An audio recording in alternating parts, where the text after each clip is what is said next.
In this class, we are going to learn how we can clone an integration in order to make a copy of integration without rewriting the entire integration once again.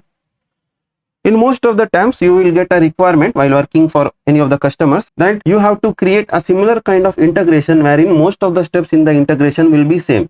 So you will end up creating a new integration from scratch and configuring each and every action within that integration. Now we can avoid this case by cloning an integration, and after cloning an integration we will get a copy of the integration, that is the same integration, and then whatever actions you want to have in that integration you can have that, and whichever you want to modify you can modify for that particular use case, so that your first integration will be untouched and the new integration you can use for your new requirement, and you can save much effort and time. Now in order to make a copy or clone an integration, what we have to do is we have to hover over the status over here and click on the actions. Now if you click on the actions, you will get bunch of options over here. We need to click on this clone and integration.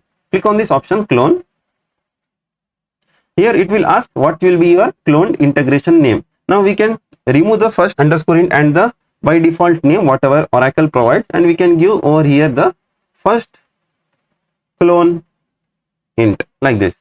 And we can, if you want to change the identifier you can change, but leave the default because Oracle will have the unique name always created over here. If you want to change the version from the default you can do it over here. And if you want to provide the documentation URL, like suppose you are maintaining your documentation in a SharePoint or some other online platforms, you can provide the URL. If you want to provide the keyword you can provide, so that you can uniquely search over here your integration. Apart from identifier and name, you can search with the keyword as well. And the package, if you want to associate this integration to anything, you can have like this associated, and the description if any you can create and clone the integration. So once you clone an integration, you will get a message that first clone integration has been created.